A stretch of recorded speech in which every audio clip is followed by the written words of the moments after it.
Baik ya, kita lanjutkan perkuliahan Modeling and Simulation. Ya, Assalamualaikum warahmatullahi wabarakatuh. Waalaikumsalam warahmatullahi wabarakatuh.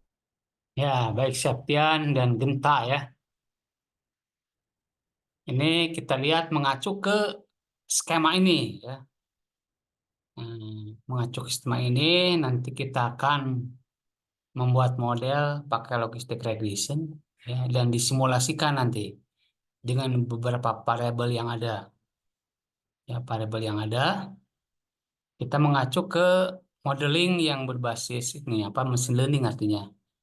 Ada proses pembelajaran, ada proses pengujian, ya data training, data testing. Ya. Ini kemudian datanya kita harus punya data ya input dan output itu kita harus mempunyai data yang lengkap tentunya untuk bahan pembelajaran ya data masa lalu namanya. Dan untuk nanti namanya dataset. Dataset itu berisi kumpulan-kumpulan fitur-fitur yang lengkap tentunya yang bisa menentukan pada target yang telah ditentukan fitur itu. Kita menggunakan ini nanti ada input ya, di sini data label ya, inputnya, kemudian menggunakan supervised learning si metode pembelajarannya, atau metode ya simulasinya nanti kan. Goalnya ini kita akan memprediksi ya dengan input data yang baru. Kemudian contoh yang akan kita buat simulasi adalah yang ini sementara itu yang medical diagnosis. Artinya mendiagnosa penyakit jantung nanti. Lihat ya di sini nanti ada menggunakan linear regression. Si algoritma yang umum digunakan ini linear regression. Ini sebenarnya bisa juga support vector machine, descent tree, neural network. Kita sekarang linear regression dulu kita gunakan ya. Ini maju ke sini tentunya datasetnya seperti yang kemarin ya. Datasetnya itu ada dataset example itu ada pasien ID ya, ada usia, ada jenis kelamin, ada tingkat kolesterol, ada ini apa? Tak jantung ya, ada kena diabetes atau tidak, ada apa ini history family, ada apakah dia perokok atau tidak, apakah dia mengalami kegemukan atau tidak, dia mengkonsumsi alkohol atau dia, kemudian ya dia punya problem itu enggak sebelumnya, problem dengan penyakit jantung ya. Itu nanti ini ada menggunakan obat ya sekarang ya, apakah stresnya di level berapa, ini sedentary hour per day, ya. Nah, kerja ya perharinya berapa jam, pendapatannya berapa, ini nanti bisa digunakan untuk sebagai fitur-fitur. Nah, nanti dalam dalam simulasi kan biasanya dibangun hipotesis. Hipotesis itu adalah jawaban jawaban sementara hipotesis. Nah, dalam membangun hipotesis, ah, ya hipotesis ya atau problem statement bisa. Tapi kalau dalam simulasi misalkan hipotesis itu apakah variabel-variabel ini ya fitur-fitur ini mempunyai pengaruh nggak untuk menentukan ini apa serangan penyakit jantung. Masih pengaruh nggak untuk serangan penyakit jantung. Itu hipotesis H0 misalnya. Apakah parameter-parameter ini ya atribut-atribut ini semua nih ya kolesterol, heart rate, diabetes, ya family history, ya, semuanya ini apakah dia mempunyai apa? Mempunyai pengaruh yang signifikan tidak terhadap ini uh, penyakit jantung. Itu kurang lebih begitu hipotesis nolnya kan? Hipotesis nolnya atau hipotesis satunya bisa aja kalau apa? Kebalikannya berarti kalau hipotesis nol tuh apakah variabel-variabel ini mempunyai pengaruh terhadap serangan penyakit jantung? Nah, itu H0. H1 apakah apakah parameter ini, variabel-variabel ini ya, variabel independen namanya, tidak mempunyai pengaruh terhadap penyakit jantung, H0 dan H1. Nanti dalam kesimpulannya bisa aja H0 ditolak, H1 diterima, bisa begitu ya. Nah, itu terkait hipotesis. Nanti kita akan lihat bagaimana simulasinya, gitu kan?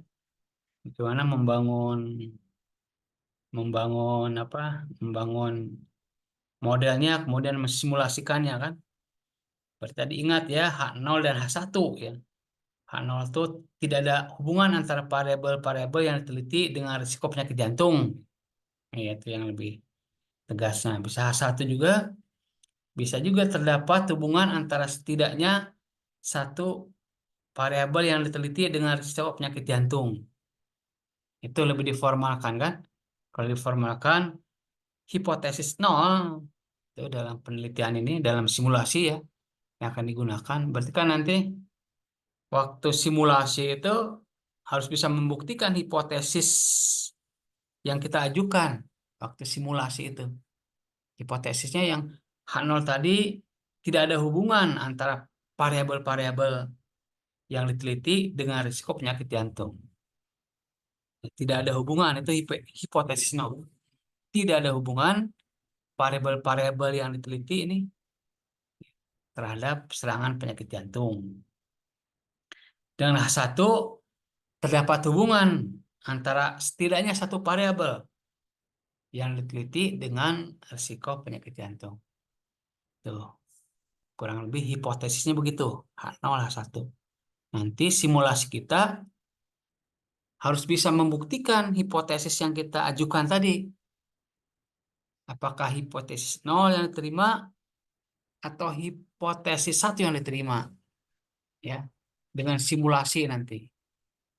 Ya, artinya diamati, artinya pengaruh-pengaruh dari variabel-variabel yang diteliti diamati ya terhadap uh, kontribusinya terhadap serangan penyakit jantung.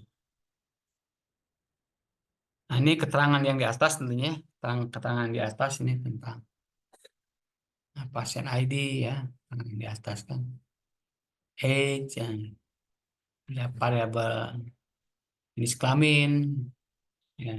Di sini ada kontennya ya, ada kolesterol. Nah, ini penyakit jantung biasanya kena kolesterol ya, tingkat kolesterolnya dalam ini kan tingkat kolesterol itu bisa dilihat di sini datanya kan, tingkat kolesterol itu, nah kolesterolnya 200, oh ini udah berisiko ini 200 ya. Karena kalau ini kan ini apa? Indikator umum ya kolesterol itu. Kan kalau kolesterol yang normal itu berapa ya? Nah, di bawah 100, kalau udah 200, 300, oh itu resiko kencangnya tinggi. Tapi nanti yang menentukan adalah dokter sendiri ya. Dokter. Ini kan ada kolesterol tuh.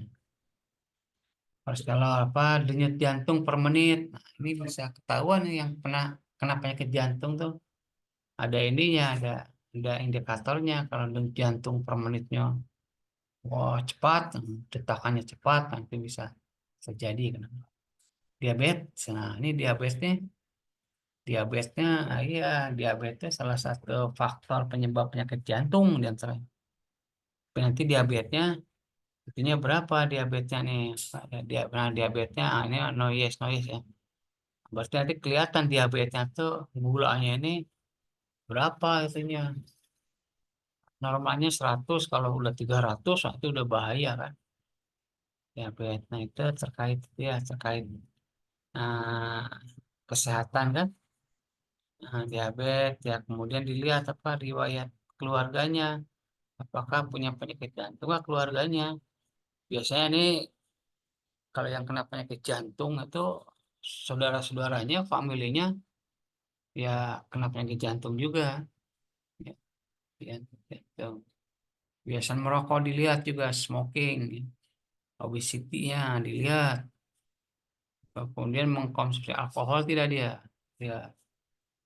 Nah, kemudian riwayat ini, riwayat masalah jantung sebelumnya ya, previous heart problem. Ya, riwayat nggak dia, menggunakan obat nggak dia, ya tingkat stresnya yang dialami pasien itu gimana, low, stres. Nah, ini semua adalah merupakan fitur-fitur atau variabel-variabel independen, variabel ya independen ya, yang akan mempengaruhi seseorang kena penyakit atau tidak. Nah, ini yang akan disimulasikan. Tentunya data yang akan disimulasikan ini datanya. Ini data masa lalu kan, data masa lalu yang sudah dipunyai. Tentunya kalau indikatornya semua ini nih, ini semua ya. Ini misalkan record 1, ini indikatornya kolesterol 200, eh, food rate 75, diabetesnya no, ya. Family history yes, kemudian smoking no, obesity yes, alkohol konsumsi yang moderat, ya punya sebelumnya punya penyakit atau tidak. Nah, menggunakan obat, stress level, dilihat kontennya kan. Nah, ini ternyata yang satu itu, oh di sini yang tiga ya, yang di adanya ini satu terpotong berarti. Itu adalah, ya ini satu ya, ini berlanjutannya kan fisikal, sleep hour ini adalah penyakit jantungnya low. Yang record yang kedua medium, record yang ketiga nih punya standar penyakit jantung yang tinggi high. Yang ketiga tuh apa? Ini usianya 35, masih muda ya. Ada 60 50 ini kan muda nih. Kolesterolnya tinggi 80 ya. Nah, detak jantung 70, diabetes juga no nih. Familinya yes ini, family. Smoking no ya. Obesity yes, oh gemuk nih. Alkohol konsumsi oh tinggi. Ini kerja apa problem mempunyai oh no ya. Nah, kemudian nah, tiga ini sleep per hour 8 jam ya. Aktivitas per minggu, aktivitasnya hanya sedikit sekali nih, physical aktivitasnya 2. Hmm. Ini baik. Nah, ini akan mau disimulasikan. Ini kita akan simulasikan dengan Python. Ada yang diskusikan sampai sini?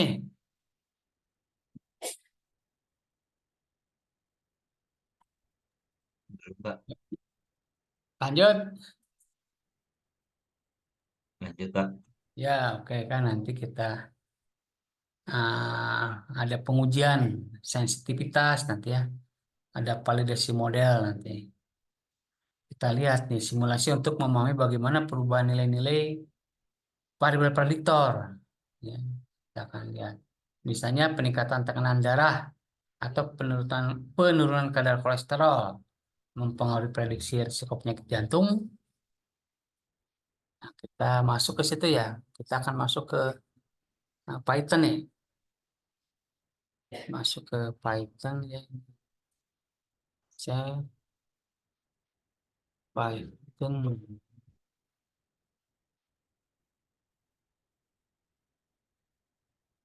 Nah, ini udah berubah belum tampilan di monitor? Sudah Pak.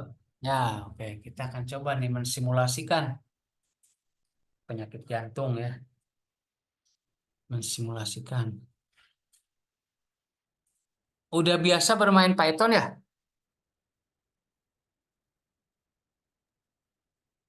Lumayan Pak, sudah. Ya, pokoknya udah ngerti karena di semester 1 belajar Python ya? Betul Pak. Ya, oke. Nah, berarti kalau kita akan gunakan apa namanya program Python untuk mensimulasikan seseorang itu punya penyakit jantung atau tidak. Nah, kita gunakan algoritmanya. Algoritma yang digunakan itu di sini logistic regression. Ya, banyak sekali nanti algoritma yang bisa kita bisa kita gunakan tentunya untuk mensimulasikan. Tentunya kita harus mempelajari memang properti ya dari logistic regression itu apa aja propertinya. seperti parameternya apa aja kan. Ya intinya ya kita harus mau ini apa belajar untuk mendapatkan ilmu, berarti ya artinya sungguh-sungguh ya. Sungguh-sungguh, kalau dengan sungguh-sungguh membaca, sungguh-sungguh melihat browsing ya, eksperimen. Nah, itu karena dengan kesungguhan tersebut, nah insya Allah bisa ilmunya bisa dikuasai dengan baik. Ya. Baik, kita lihat di sini ya. Artinya kan kalau menggunakan apa ya, ini Septian ada ini ada Fikri, Genta dan Septian ya nih. 3% only ya. Iya, Iya, Pak. ya hanya 3 orang mahasiswanya ya. Iya, Pak. Iya. Oke, pertama berarti kalau kita pakai Python, tentunya kita library yang kita butuhkan harus diinisialisasi di sini kan. Library, library dengan cara mengimport ya. Ini mengimport Pandas. Ini berarti kalau Pandas tuh berfungsi untuk itu apa? Untuk loading atau akses file dari luar ya. Fungsinya untuk membaca kan, Pandas. Disimpan di variabel PD. Kemudian karena kita coding itu yang memerlukan array kan, numeric ya, numeric array ini diimport juga numericnya, array-nya kan. Array penggunaan array kemudian disimpan di numeric ya, NumPy ini kan. Kemudian setelah itu kita membutuhkan ini, membutuhkan apa? Membutuhkan membutuhkan penggunaan grafik ya, penggunaan grafik. Ya kita gunakan juga nih matplotlib, pplot. Ya simpan di plt. Ini adalah untuk grafik nanti. Ya kalau simulasi kan artinya apa?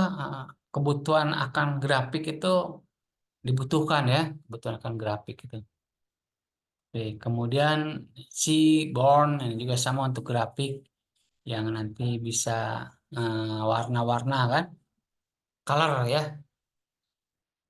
Kemudian nanti skillen, skill ini ya sebuah kelas ya kalau dalam pemrograman objek ini juga kelas, kelas kelas skillen yang di dalamnya nanti ada objek linear model karena kita menggunakan algoritma linear ya, linear model, objeknya nih objek linear model, kemudian mengimport ini algoritma logistik regression ya dari kelas skillen linear model kan, kelas dan objek ini ya. Kalau ke dalam pemrograman berbasis objek nih kelas ini objek ya ini model. Ini diimport lah fungsi algoritma logistik regression. Kemudian banyak juga ini apa skillen untuk metrik yang untuk kebutuhan laporan. Tentunya nanti kita membutuhkan evaluasi ya, evaluasi membutuhkan laporan klasifikasi. Nah, itu digunakan di classification report untuk membuat laporan, laporan. Kemudian apa untuk kebutuhan model selection untuk model itu pelatihan kan? Ada model data training, data testing. Kita gunakan ini apa di bawah kelas skillen itu object model selection ya. Algoritmanya fungsi train test split artinya membagi data training dan data testing karena dalam model model simulasinya dibagi dua data itu ada data training, data testing. Ini kemudian ya untuk menghitung tingkat akurasi, tingkat presisi, tingkat advance score, tingkat recall, tingkat AUC. Nah, ini gunakan ini ya skill metric import ya, metric import drop AUC score untuk nilai-nilai ya. Metrik yang berisi itu tadi akurasi, presisi, recall. Kemudian kita gunakan, di sini digunakan apa? Oh, ini udah cukup tinggi juga ya. Ini optimasi hiperparameter menggunakan grid search. Nah, ini ya kita bahas itu. Tapi ini disiapkan maksudnya di sini kan siapa? Nah, ini import warning ya. Untuk warningnya ini kan. Nah, kalau ada kesalahan nanti ada warningnya. Nah, setelah kita definisikan, ini tentunya kita jalankan ya. Nah, jalankan ini. Nah, itu di run ini ya. Run ini kan yang ini di run. Kalau ada kesalahan nanti dia ada message kan buat masih terjadi kesalahan. Bisa kesalahan ketik atau bisa kesalahan sintak. Ya, ini nggak ada kan, nggak ada kesalahan ya, masuk ke dalam. Kemudian setelah itu kita memanggil ini kan tadi fungsi uh, apa fungsi read CSP. Read CSP itu ini ya kan di atas kita udah menggunakan apa? Nah, Pandas ya.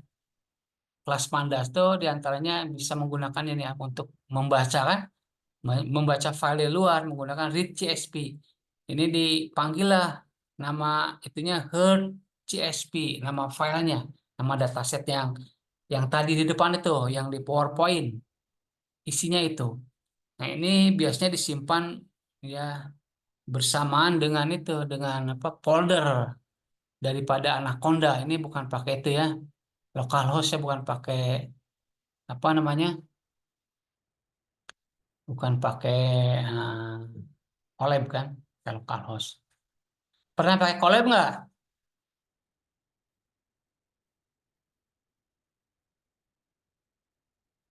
Ini Septian atau Fikri.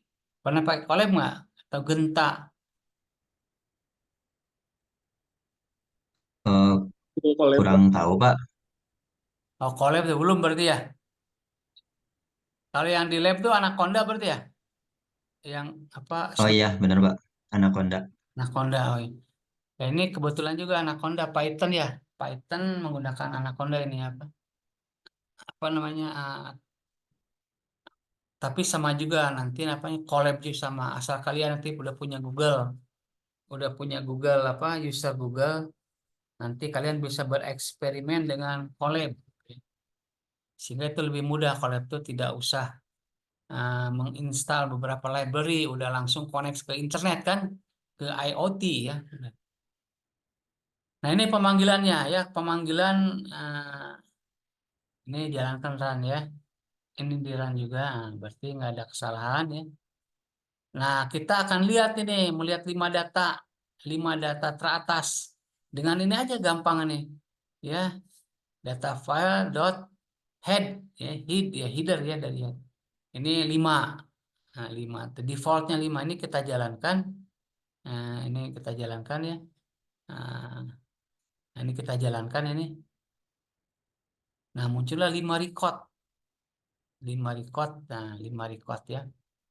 Nih, kolesterolnya ya, pastinya, restingnya. Nah, ini mungkin apa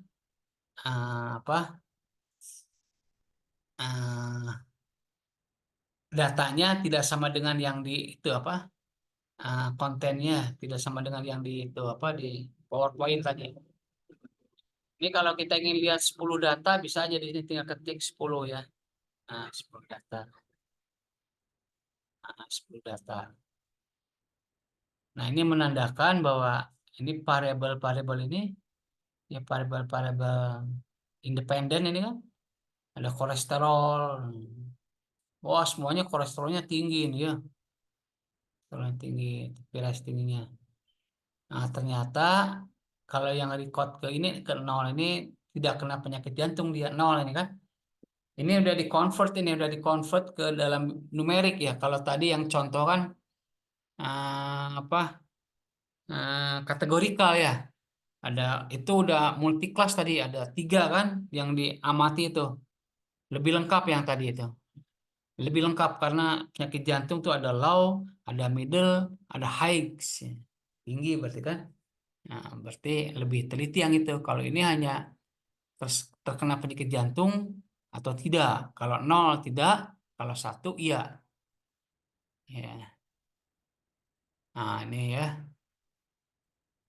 Nah, ini ATA ya. Nah ini.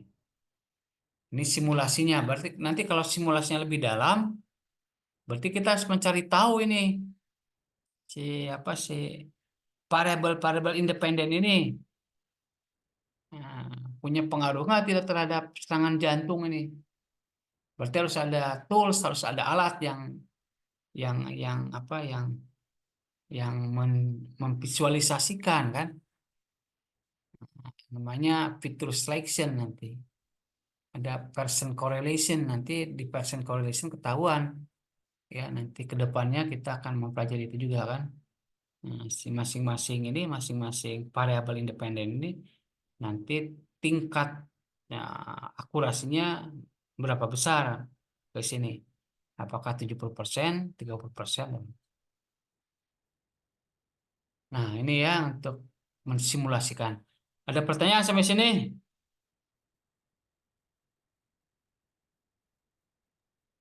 Dari saya tidak, Pak. Ya, oke, kita ini untuk melihat simulasi kan pertama dilihat dulu ya, si data-datanya dilihat. Kemudian yang berikutnya kita akan lihat 5 record terakhir ya. Dengan ini melihat 5 data terbawah pakai tail ya. DF tail ini kelihatan dari bawah. Ini semua tidak kena penyakit jantung mungkin ya. Yang tidak.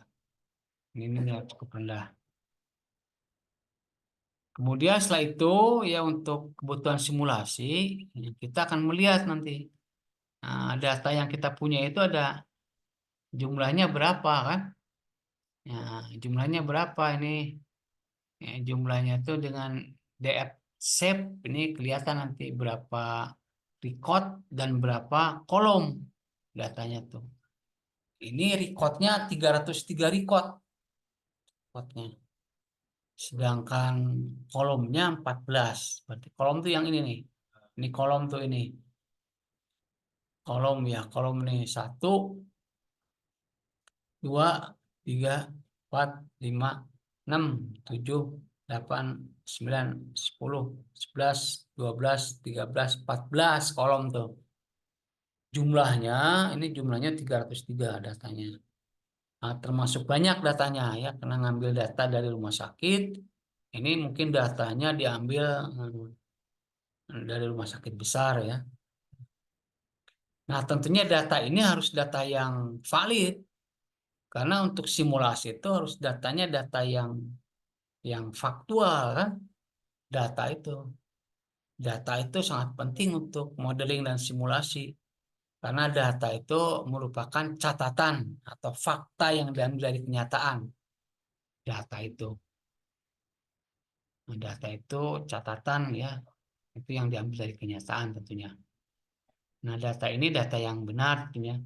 Nah, ini baru data set ini, data set yang kita punyai sebanyak 303 recordnya dan 14. Belum disimulasikan ya, belum dibagi artinya, belum dibagi untuk belum membangun model belum kan, baru eksplorasi dari data kan, mempelajari data. Kemudian general information dari data kan, info ya, DF info. DF info itu berarti data informasi umum dari data ini ada age, ada sex sampai 14 itu kan.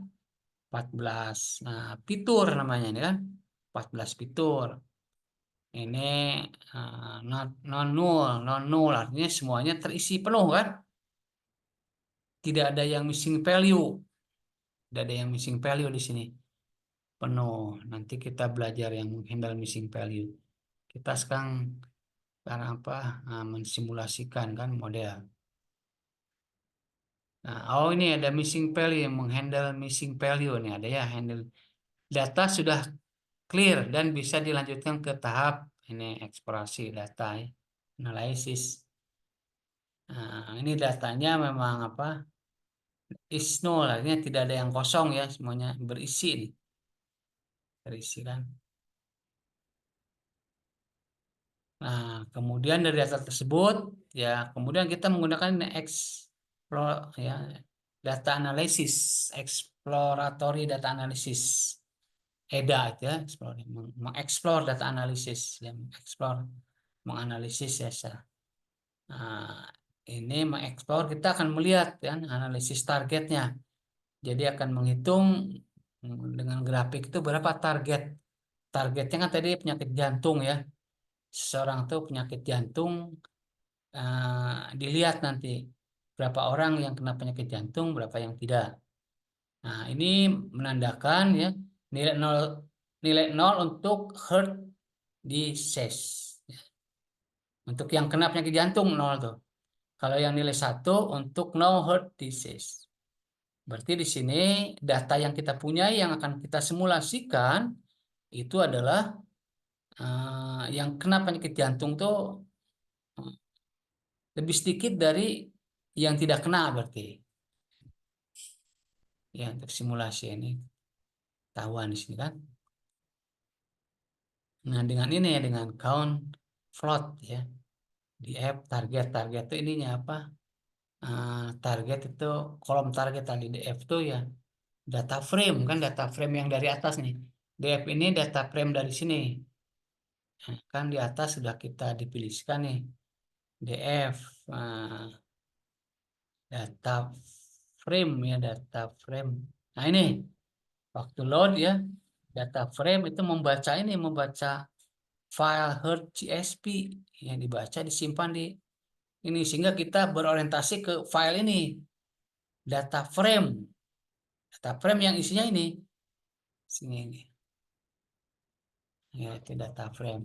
Sedangkan apa tadi herd disease ya apa namanya?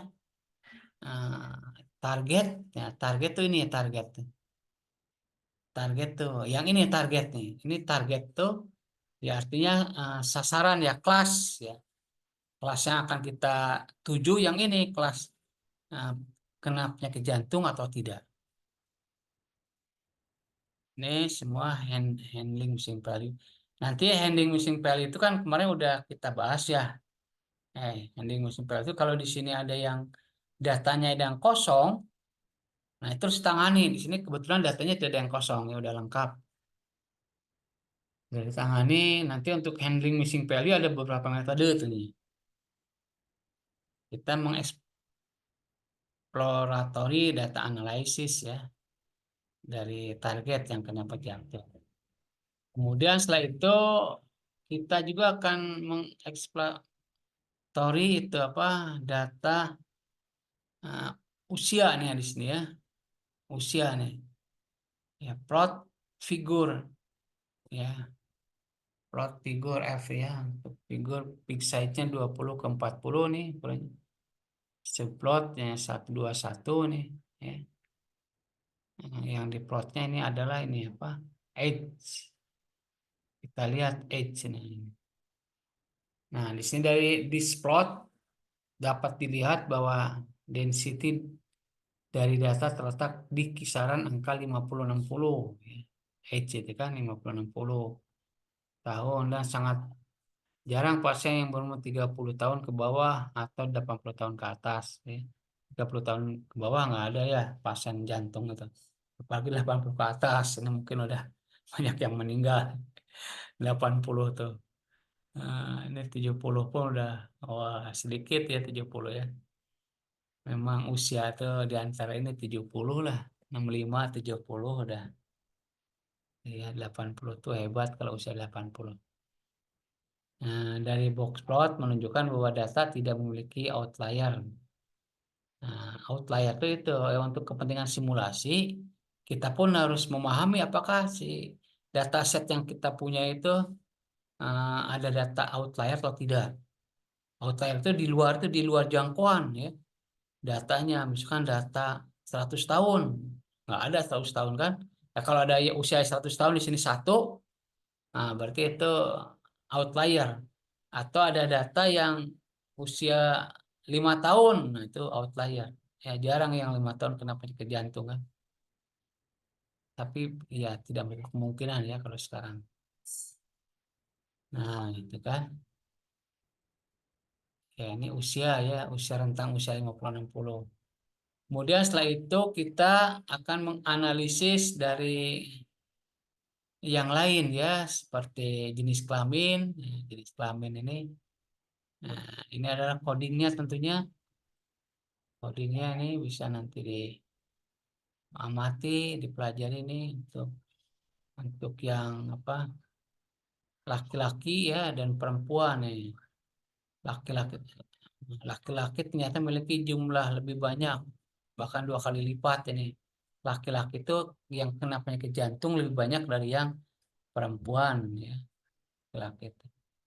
Sedangkan ini kolesterol, CP itu kolesterol, apa di sini CP itu, nah, paling banyak pasien memiliki tipe 0 yaitu tipikal tipikal engine, dan paling sedikit bertipe 3 yaitu asimptomik. Wah, ini ilmu kedokteran ya, ilmu kesehatan, nanti harus dibaca dulu nih. Tipe ini memang informasi ini sangat penting nanti kan untuk orang-orang kesehatan, untuk dokter itu kan. Di tipe-tipe ini kan asimptomik 3 tahun. Ya, kemudian yang terakhir ini ada grafik menunjukkan bahwa nilai fasting blood sugar ya banyak sekali yang di bawah 120 bernilai 0. Ya, ini darah itu ya, darah terkait darah. Nah, itu semua yang perlu dipahami dulu sebelum ke membangun model simulasi. Nah, dipahami terus ini ada blood pressure ya. Sama nih blood pressure ya didalami ya, dipahami kan yang beberapa variabel itu. Nah, kemudian variabel yang berikutnya kolesterol juga sama ini. Artinya dieksplorasi berbagai apa fitur, berbagai gejala variabel independen dieksplorasi kan, eksplorasi. Nah, kemudian sampai ke kolesterol ya, kolesterol juga sama nih di itu diamati, kemudian maksimum ini ya, maksimum ya detak jantung ya, mati. Nah, kemudian di spot menunjukkan bahwa nilai dari maksimum heart rate atau ini ya paling padat di kisaran angka 130 175 kan. 130 ya, 175 yang paling padat. Nah, ini hal-hal yang demikian tentunya perlu sekali untuk di itu apa? Dipelajari, diamati supaya nanti punya pemahaman yang baik terhadap data. Ya, silakan.